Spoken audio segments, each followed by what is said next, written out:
When you think about it, humans are just long donuts.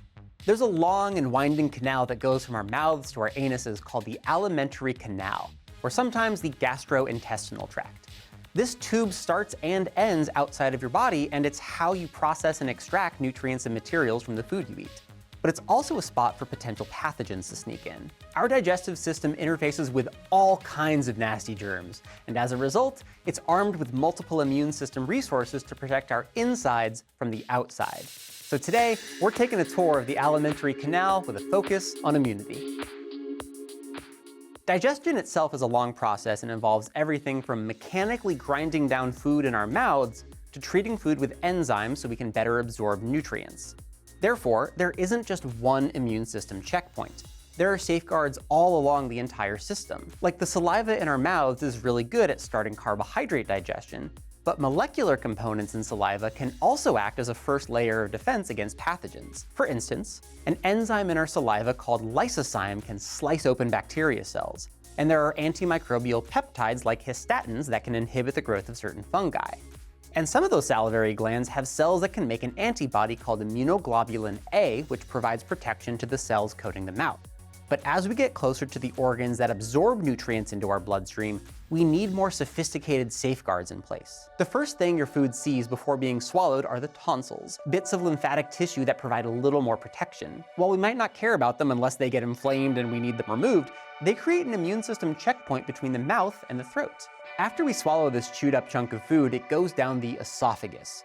Just a tube that transports that bolus of food from the mouth to the stomach. And the stomach itself is a major contributor to chemical digestion, allowing us to create enzymes like pepsin to break down peptide bonds and proteins, but it also keeps us safe from ingested pathogens. The stomach is coated in glands called oxyntic glands, which include cells called parietal cells that secrete gastric juice.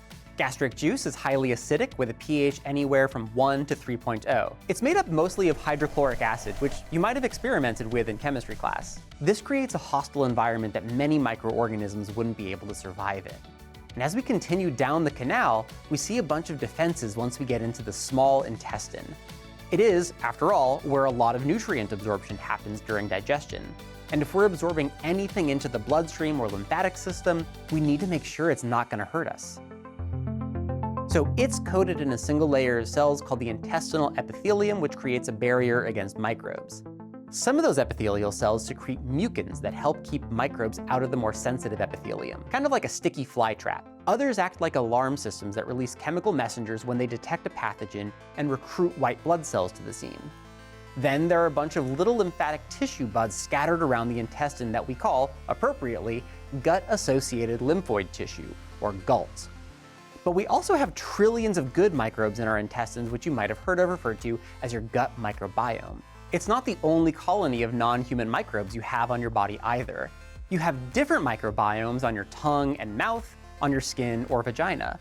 And among the many digestive jobs the gut microbiome has, it helps us defend against pathogens by competing for space and nutrients and also secreting substances that are toxic to those pathogens. Plus, they can trigger our innate immune response, a generalized first pass of immune responses when they detect potential infection and to help kickstart our immune systems when we're born. These gut microbes are present all throughout your gut and pop up again when we move into the next portion of our GI tract, a chamber called the cecum, which features a little dangly organ, the appendix. In recent years, researchers have gotten rid of the idea that the appendix is a useless remnant of evolution and started to understand its role in immunity.